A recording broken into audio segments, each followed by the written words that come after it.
Welcome back.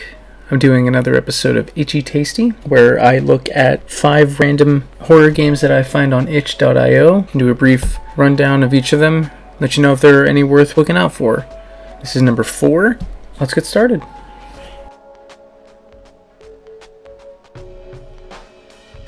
Okay, the first game I played today was called The Abyss. This is apparently a demo for an upcoming game. From the looks of it, it's made by one dude, so that alone is pretty fucking impressive. But what is disappointing is the footage, for some reason, didn't record well. It's super stuttery, you can see here. So I'm gonna either just post images or kind of stuttery videos, so sorry about that. I tried recording it again and it still happened. But that being said, this was a super short game, like 5, 6, 7, 8 minutes. And it was very, very good. I was actually kind of shocked about how high the quality of this game was, especially for one guy making it.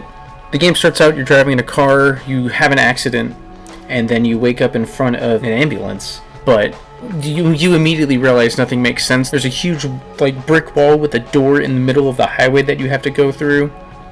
It's got a very Silent Hill kind of vibe with the huge amount of fog. There's a monster that you can see off in the distance. I think it's impossible for him to notice you, unless you actively go towards him, but there is a heavy atmosphere, like right out the gate, and I was super impressed. The game scared the ever-loving shit out of me at one point, so props to that. This demo shows a lot of promise for what the final game could be. I am really looking forward to it, and I really recommend that you check out The Abyss. It's short, so I won't talk about too much of it. But I would absolutely recommend you give this one a shot.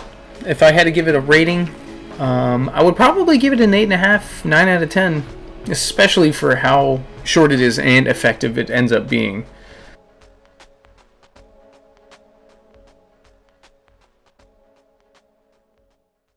The next game I played was a game called Tape.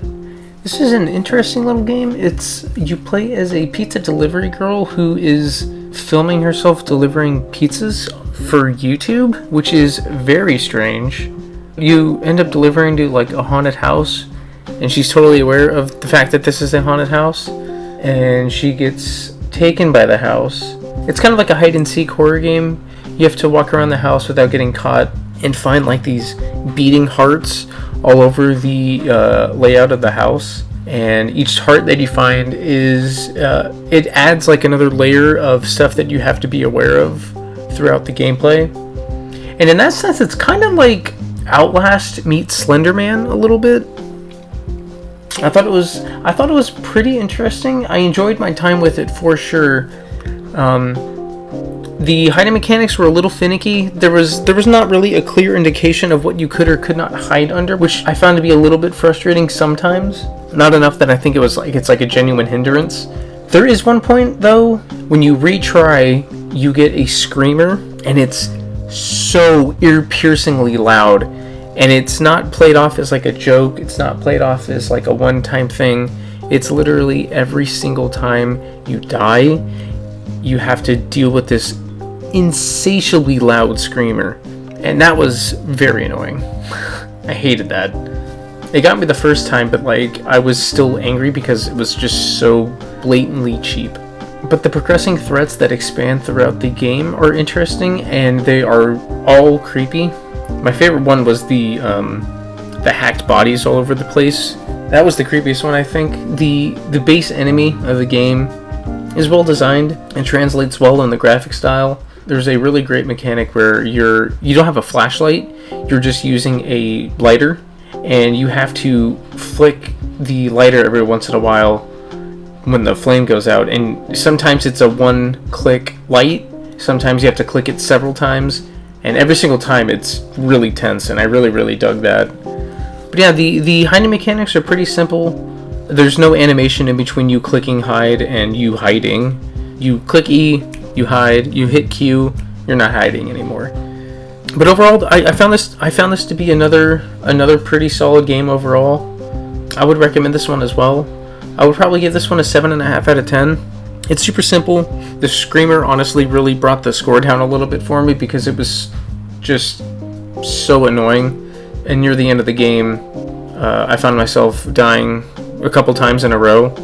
So I just eventually stopped wearing my headphones when I died and just took them off until the screaming was over, and then put the headphones back on. But apart from that, it was pretty solid. That was the tape. The third game I played today was called Dim. This was another short little demo.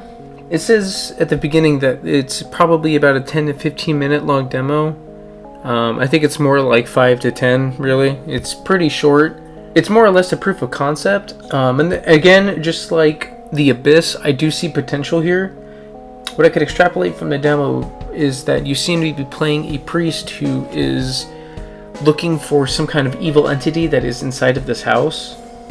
The entire demo is just some very simple puzzles. You have to find a cross, you have to readjust a soccer ball, but you keep seeing like this like creepy demonic presence throughout the short little demo. And there's a really good use of sound design, as I've said on many occasions, is super important in a horror game. You're constantly just like hearing things way off in the distance, and they use left and right audio tracks to super high effect. It's just got a really nice kind of like old school aesthetic to it. Your character's hand is like a very obvious sprite that kind of shakes, like your characters are like really scared, which is a really nice touch. I kind of really dug that. But overall, I can't really say too much about it. It's so short, and there's not a whole lot to it other than I believe that it's a really genuinely good proof of concept. I would recommend this one as well. So far, we're doing pretty good on this episode. I would probably give this one a 7 out of 10, to be honest, especially for the potential that I see in the full game.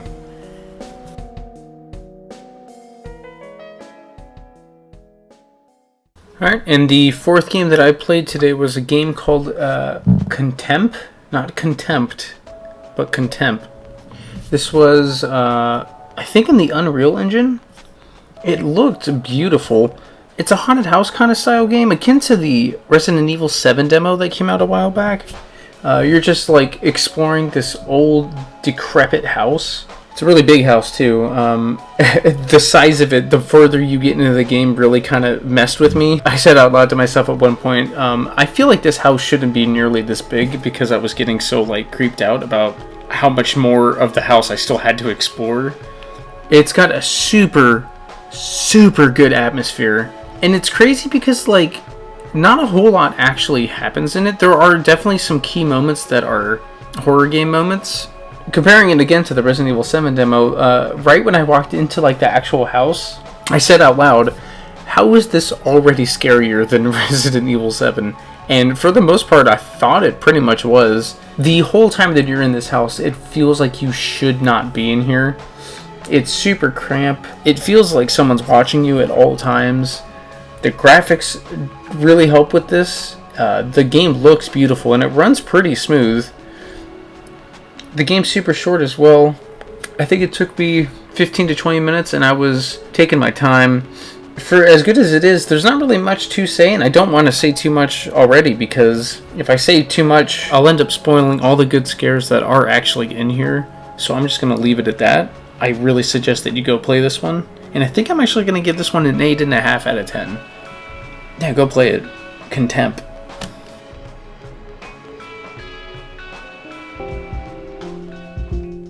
Alright, and the last game I played was the only dud of the night, really. It was called Isolation Simulator. This is kind of a more experimental game more than anything. It mostly just took place in one room. You would like kind of travel between that room and another room once or twice. There was no mouse look. If you moved your mouse, the game was like in a weird windowed mode where I have a dual monitor setup. So I have OBS on my left monitor and the game playing on my main monitor on the right.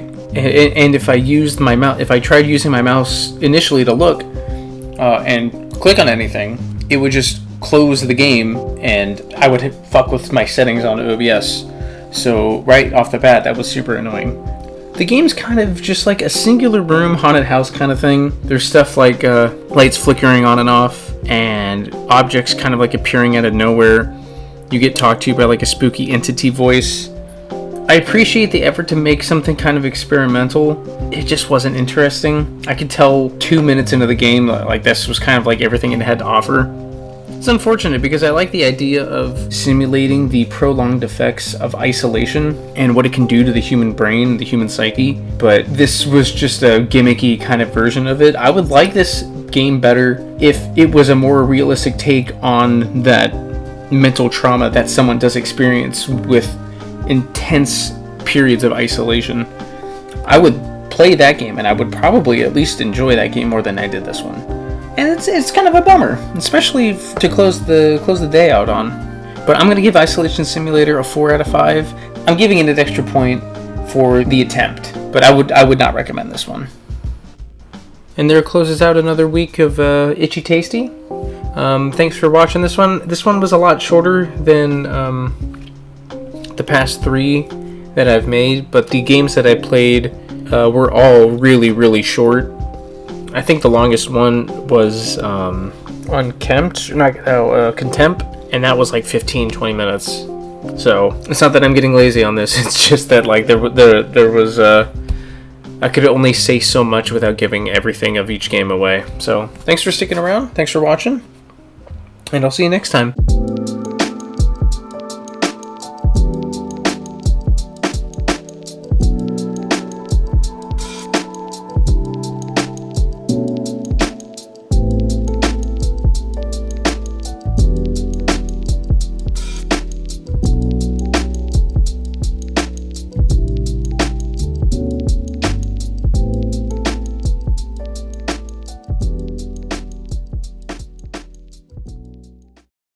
Tomato is a fruit, but it's also a vegetable.